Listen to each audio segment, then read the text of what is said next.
My Annoying Neighbor Part 2, a Miraculous Ladybug FanFiction. If you have not heard the previous part of this story, you can find a link to it in the description box below. Make sure you give this video a thumbs up and comment down below in support of more fanfiction. A week had passed since the sushi outing before Adrien saw Marinette again. The nights were peaceful now that the neighbors were no longer hosting small raves in the wee small hours of the morning, but the stillness ate at his heart. The apartment next door was so quiet that he couldn't tell if the girl he was dreaming of still lived inside. "Dude, just go ask her out. It's not that hard," Nathaniel said, watching him stare at the red dress hanging on the back of the dining room chair. He hadn't moved it since he set it out to dry a week ago. "But what if she thinks I'm annoying?" Adrien sighed, playing with the sleeve. "Then her interpretation of you would be correct." Ha ha.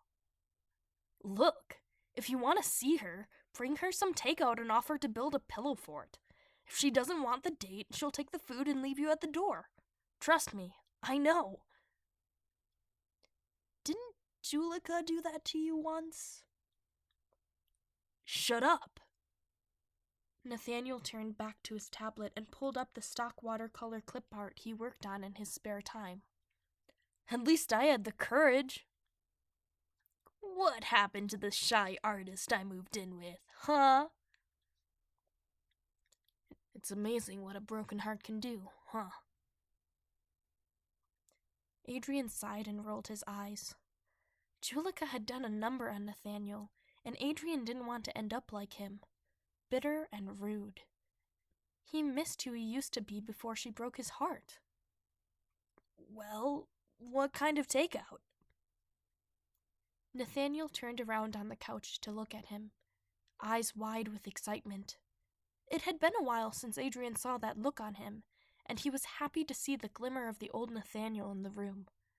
There was nothing that boy loved more than a good romance. If he couldn't find one, planning dates was the next best thing.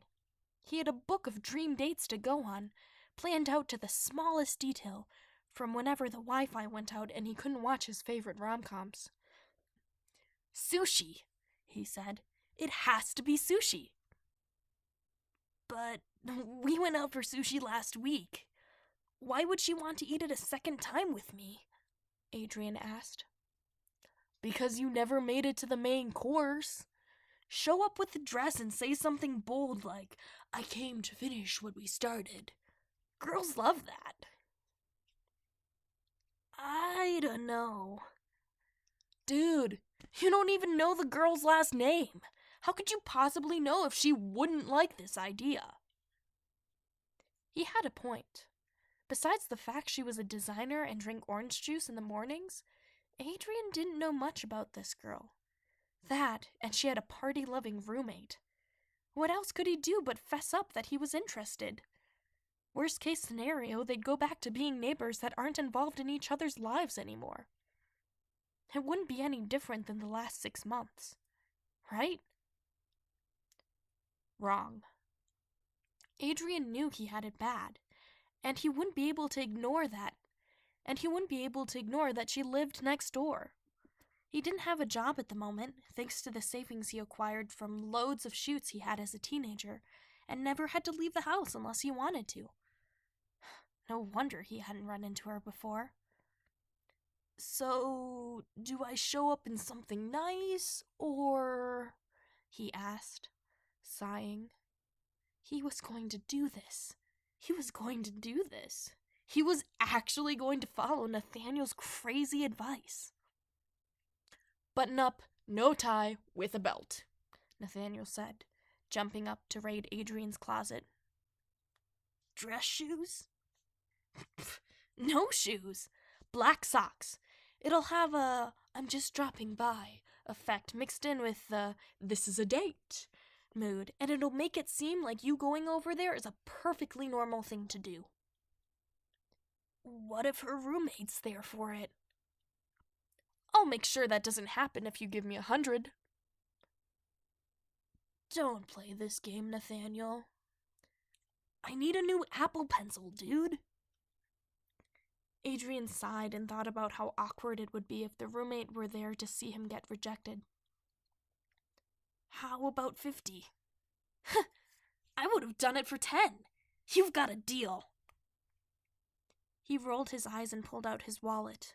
This was the third deal he made with his roommate this month.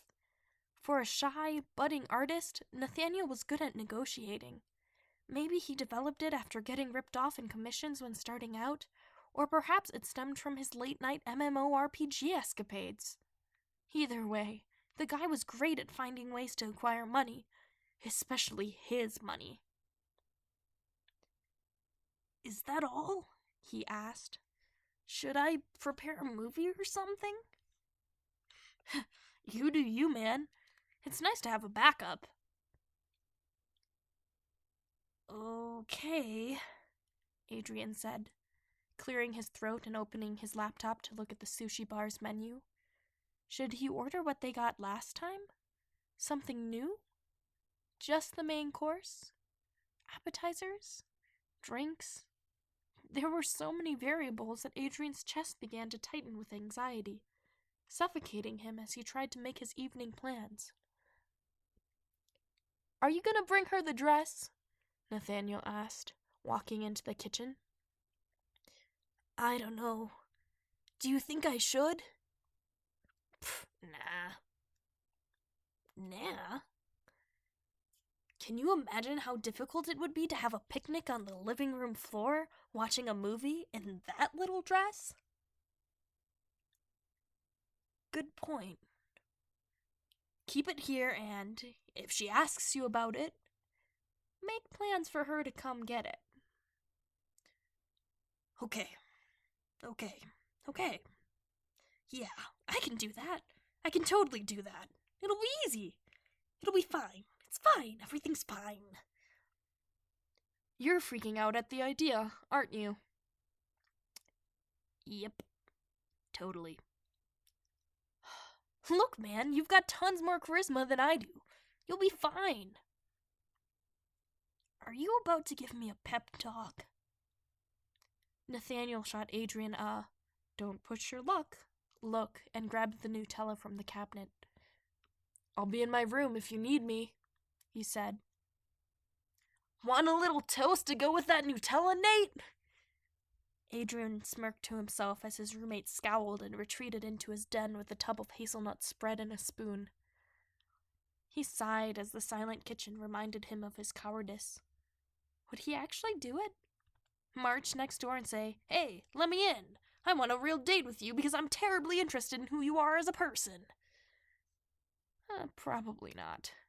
But then again, he had already paid Nathaniel, so may as well. What's the harm? He'd never see her again? That wouldn't change anything. Having a kamikaze moment and throwing away his chance would be better than never taking one. Right? After an extra 6 hours of debating the scenario, Adrien found himself holding a bag of sushi and knocking on his neighbor's door. He was wearing a pair of khaki pants and a button-up shirt, hoping he wasn't sweating through it. He took a deep breath after knocking as the door creaked open and a brunette wearing glasses poked her head out. "What do you want?" the stranger asked. Adrien began. Out with it! Is, Marinette here? The girl rolled her eyes and clicked her tongue, muttering something about him disturbing her live stream, and shut the door.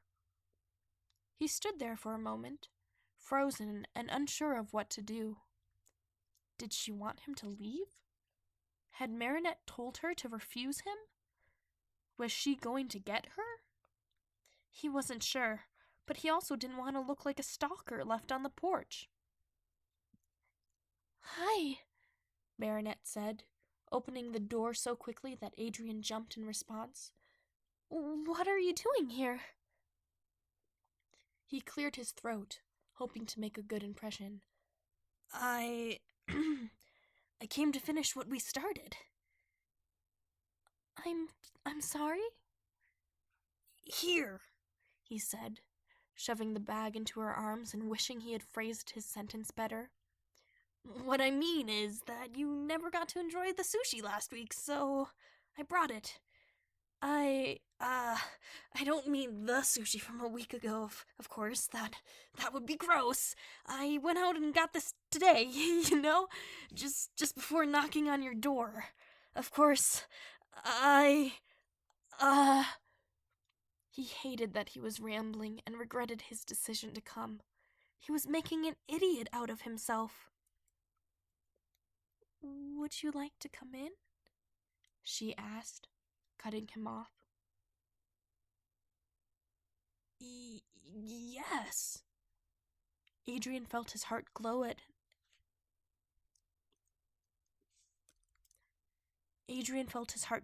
her words as his muscles began to relax.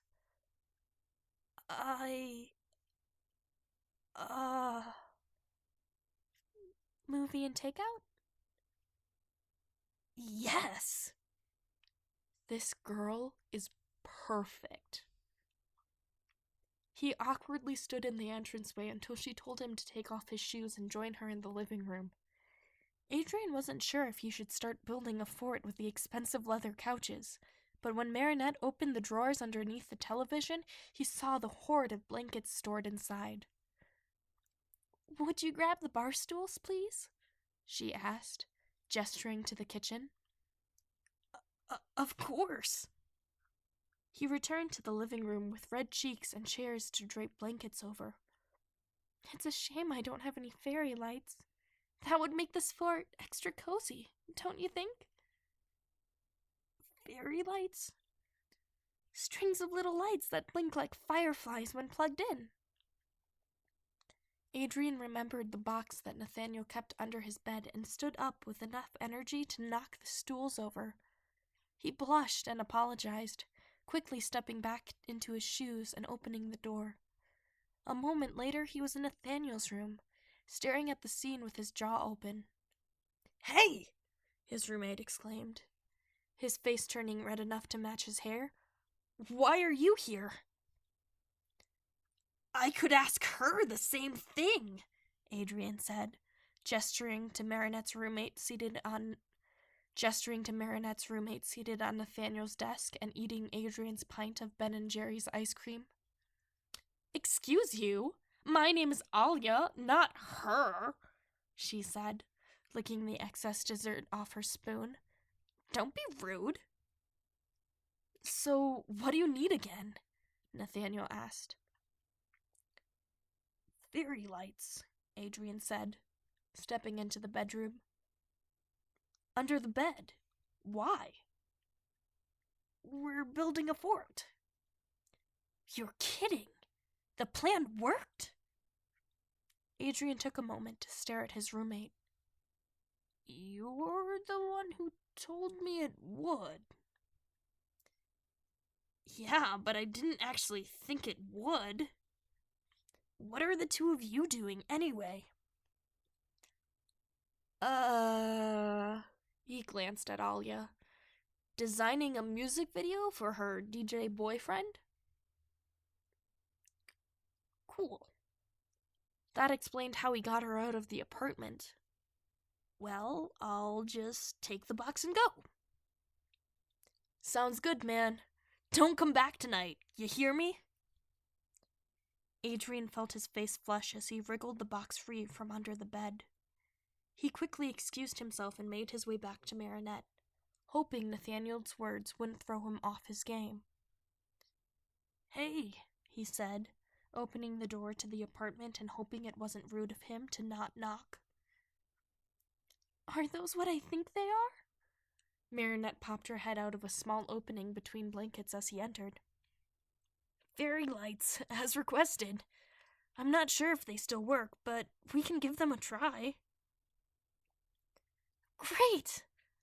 She disappeared back into the collection of blankets and cushions as he plugged in the wires decorated with lights. As he dragged to the stand inside the fort, Adrien felt a wave of happiness hit him. He was here, with a beautiful girl, about to watch a movie and eat takeout in a homemade pillow fort. If only his preteen self could see him now. As The Princess Bride began rolling on Marinette's laptop screen, Adrien realized that he wouldn't be able to pay attention to one of his favorite movies this time around. There was so much he wanted to know about her. Did she draw? Did she grow up playing sports? Music, perhaps? He played the piano and was curious to know if she could relate to the long hours in front of the black and white keys. What? She asked, turning to catch his eye as Wesley told Princess Buttercup that he didn't believe in rodents of unusual size. I'm sorry? He snapped back to reality, unsure of what Marinette was asking. You've been staring at me for a while now. What are you thinking about? He felt himself blush. He had been doing that a lot today, and turned his attention back to the screen. Sorry, Adrien let his voice trail off as he saw the duo attacked on screen. What? It's nothing. Tell me. He sighed, unsure if he had enough in him to say it. I just like you more than I should. What do you mean? I like you more than a guy should for only going on one date with you. Huh. Sorry. I know I shouldn't be saying that while we're, He gestured to the blanket fort surrounding them. In such close quarters. Are you trying to excuse yourself? What do you mean? If you'd like to leave, you know where the door is. Adrien's heart raced as he panicked, unsure of what she meant. Did she want him to go? That's not what I mean. Good. Good? Because, Marinette said, I think I might just give you a chance. Oh? His eyes widened as he tried to play it cool. You're interested? As in a second date? We'll see about that, she said. Adrien felt his breath catch as she leaned in and, ever so delicately, pressed her lips to his. It certainly wasn't what he expected to happen, even if it was like a fantasy. Before he could process the scenario, Marinette had turned back to the screen, smiling to herself like a girl who just won a game of chess. I suppose that depends on you, Adrien aggressed.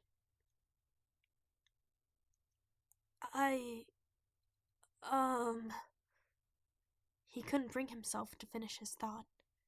Getting kissed by the girl was certainly a first for him, and he was even more flustered because he liked her so much. As the scenes passed and Princess Buttercup reunited with her destined Wesley, Adrien felt his armpits prickle with sweat. Should he hold her hand? Try to kiss her again? He had no clue what was going on. Was this a test? Why had she kissed him? Did it mean she liked him too? That she spent the last week thinking of him as he thought of her? The ending credits rolled on screen as Adrien groaned internally. He hadn't done anything, and he felt like a coward. A scaredy cat, if you will. Did he ruin it? Would he not get another date? Or perhaps she didn't want him to move, in which case, was respecting her space the answer? Did he pass the test? Would he ever see her again? That's what it was. Adrien was scared that he wouldn't see her again after this. Now that he put it together, it made sense. It wasn't the rejection he was scared of. It was the loss of potential.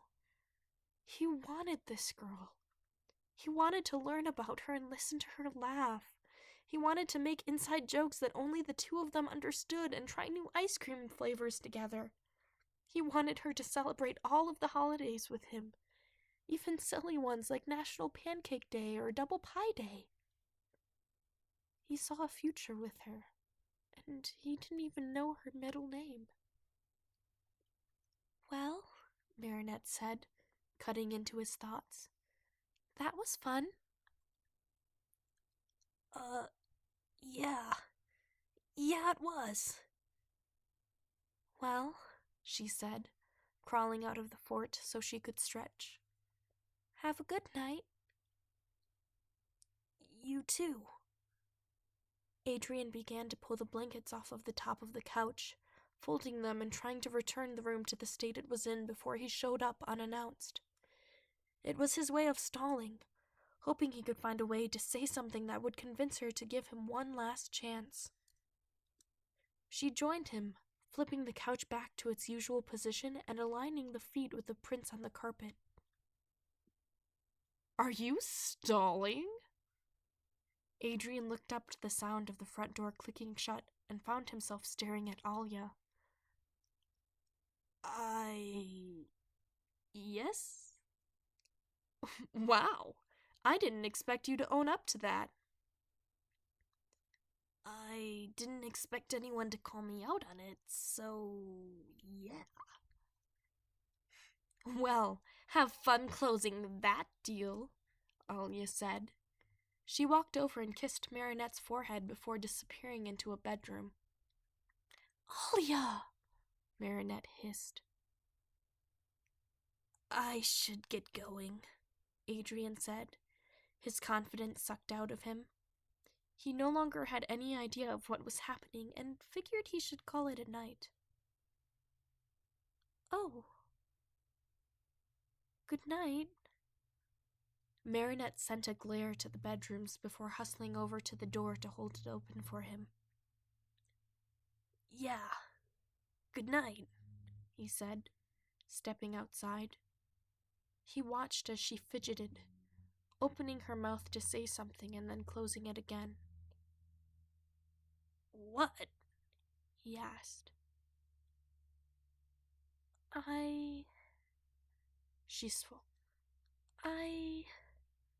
She swallowed and glanced up, biting her lip.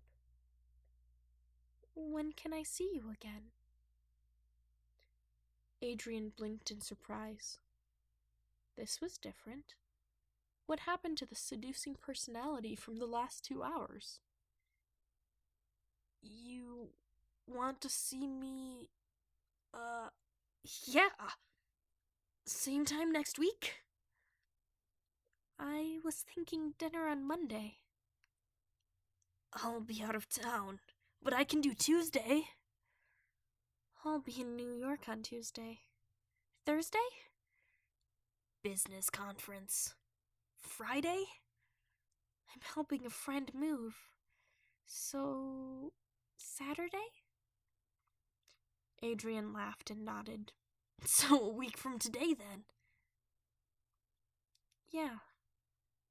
That'd be nice. I'll see you then.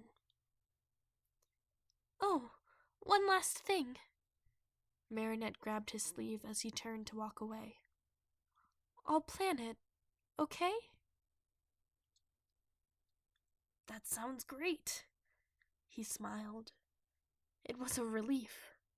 Planning dates were always stressful, but most dates expected to do it for them. I'll see you then. Adrien walked back to his apartment, a whole 6 steps, with a grin on his face.